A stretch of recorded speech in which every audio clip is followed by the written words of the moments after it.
What if the person who changes your life never says a single word? What if the greatest lesson you'll ever learn comes from someone who is no longer there? And what if one empty chair could teach you how to live? This is the story of Ethan. Ethan was a successful lawyer. At least, that's what everyone thought. Nice house, nice car, expensive clothes, a busy schedule. From the outside, his life looked perfect.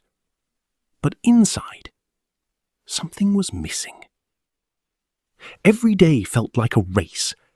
Wake up, check emails, attend meetings, make phone calls, work late, sleep, repeat.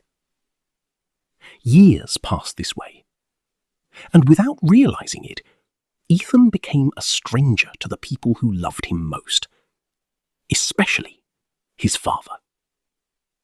His father lived alone in a small town a few hours away. Every Sunday he called Ethan. Every Sunday he asked the same question. "When are you coming to visit?" And every Sunday Ethan gave the same answer. "Soon, Dad. Next week. Next month. After this project. After things calm down." There was always a reason. Always an excuse. Always another deadline. And somehow, years slipped away.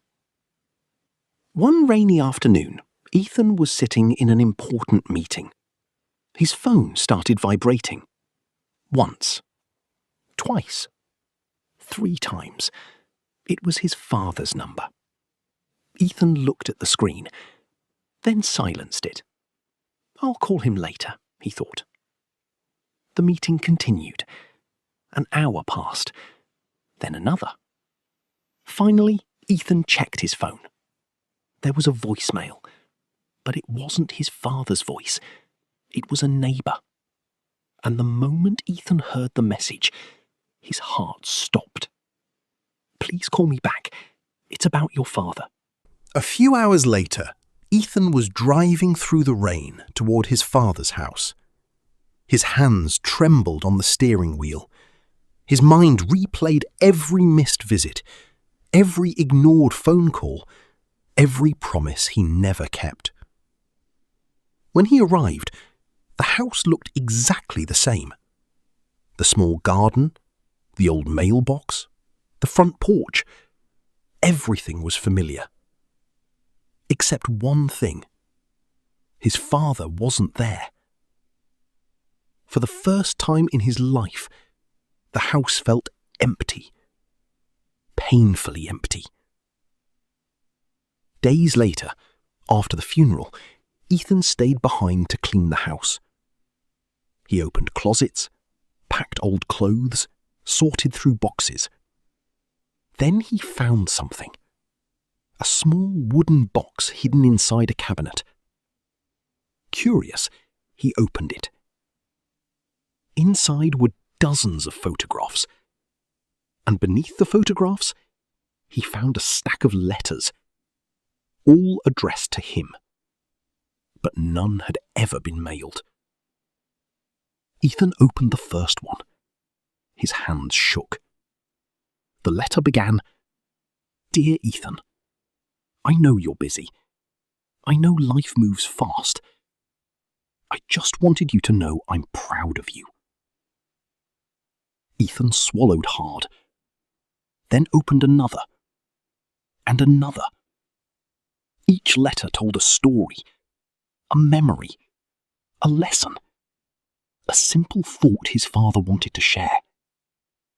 Some letters were happy, some were emotional, some were funny, but all of them ended the same way. "I hope I see you soon." Photos from his childhood, birthday parties, fishing trips, school events, family dinners. That night, Ethan sat alone at the kitchen table. The same table where his father used to drink coffee. the same table where he had waited for his son to visit. And suddenly, Ethan noticed something. Across from him stood an empty chair, his father's chair, the chair where he had spent years waiting for one visit, one conversation, one afternoon together. Ethan stared at it for a long time, and for the first time, he cried. Not because his father was gone, but because he finally understood what he had lost. Time. The one thing money could never buy back. The next morning, Ethan made a decision. A simple one, but powerful. He began calling the people he loved. Not tomorrow, not next week. Today. He visited his mother, took his younger brother to lunch, met old friends he hadn't seen in years. And whenever work tried to consume his life again, he remembered the empty chair. That chair became a reminder that success means very little if you have nobody to share it with. Months later, Ethan changed more than his schedule. He changed his priorities. For the first time in years, he started living instead of postponing life. One Sunday morning, Ethan returned to his father's house. Not because he had to, because he wanted to. He sat on the porch quietly, watching the sunrise, holding one of the old letters.